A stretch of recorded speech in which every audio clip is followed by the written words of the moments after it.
যা তুই বাড়তে বাইরে যা, তোর মতো বাপের আমার দরকার নাই। তুই যা, বিটিকে অর্ধেক সয় সম্পত্তি লিখে দিয়ে তুই আমার কাছে থাকবে রাখছি না। তুই এখন থেকে এই গোল ঘরতেই থাকবো। কে বাবা, তুই এখন বাড়িতে বাই করে দিস না বাবা। এই গোল ঘরে গন্ধর মধ্যে কেমনে থামো বাবা? হ্যাঁ, বাড়িতে বাদ করে দেব না মানে? তুমি যখন বিটিক সম্পত্তি দাও, অর্ধেক সম্পত্তি লিখে দাও, আর তুমি আমার ঘরের উপর বসে খাবা? আমার তো খালি জন্ম দিয়েছে, আমার জন্য কি করছে? এক সম্পত্তি আছে, সেটাও তুমি বিটিক দেশার লেখে অর্ধেক না। তুমি বিটির বাড়িতে থাকো, আর নাহলে গোলের ভেতরেই থাকো।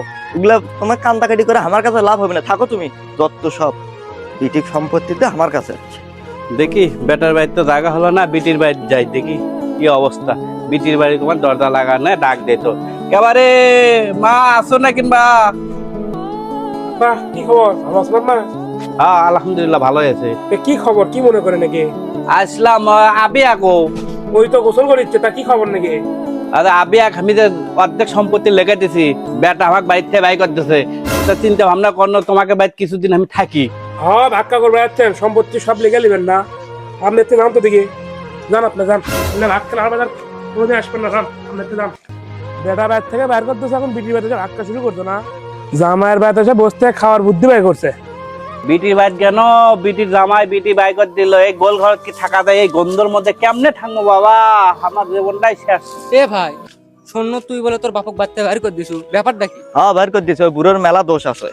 আরে কইস কি, কি দোষ কি করলো তোর বাপ? আবার কি দোষ তাহলে করলো? শোন, কাহিনীটা তুই শোন।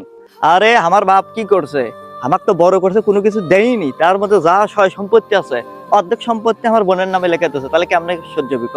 ওই আর বিটি বের দিয়ে থাকবে, এই জন্য তোকে বাড়তে বের করে দিছি। আরে পাগলা শোন, তুই আর আমি তো তখন আছিল ছোট। আমি আমার বাপের নিয়ে গল্প শুনলো। তোর মায়ের বলে সেই তখনে অসুখ হয়েছিল। তখন তোর মায়ের যখন অসুখ হয়, পুরো সংসার তোর বোন চালাচ্ছে। তখন পার্ট টাইম জব করেছিল, সেই জব করে পুরো সংসার চালাচ্ছে। তোর দায়িত্ব লেছে, তোর বাপের দায়িত্ব লেছে। তখন সেই পার্ট টাইম চাকরি করে তোর বোন সব জমি জমা কিনছে। সেই জমি জমা যে তোর দেশে, এটা তোর ভাগ্য। তোর তো কপাল বেটা, কপাল। তোর বাপ তাও তোর সম্পত্তি দিয়েছে, এলে ব্যামাক সম্পত্তি তো তোর বোন পায়। কি কোস দোস্ত? আমি তো এগুলা কিছু জানি না। হয় হয়, এলে আমি আমার বাপের নিয়ে শোনো, সবকিছু গল্প আমি শুনছি। আমার তো ভুলে গেছে। দেখি বাড়ির যা আব্বাক বাড়ির তোলা লিখি। চ দোস্ত, আমি অনেক বড় ভুল করে হেল দিছি। বাপের সাথে অন্যায় করছি, যাই তো আগে। যাই তাড়াতাড়ি তোর বোনের বাড়ি নিয়ে আসিস। আব্বা, তুমি আমাকে মাফ করে দাও। আব্বা, আমি বুঝতে পারি না। আর এলে সম্পত্তি দিলে কাহিনী আছে। আমার বোন দিলে সয় সম্পত্তি কিনছিল, তুমি আমাকে আগে কবা না? তাহলে তো এই কাহিনী আর হয় না। আর যাই হোক, সম্পত্তি বড় কথা না, বাপ থাকাটাই বড় কথা। যাদের বাপ নাই তারা বোঝে কত কষ্ট। আমার ভুলে গেছে আব্বা, তুমি আমাকে ক্ষমা করে দিও। চলো তুমি এখনই আমার বাড়ি চলো, তুমি আমাকে ক্ষমা করে দিও। আচ্ছা বাবা, তুই যে বুঝে পারছো, তুই যে ভুল স্বীকার করছো আমার কাছে, আর তুই যে বুঝে পারছো। আচ্ছা আচ্ছা বাবা, চ মিলে যাই।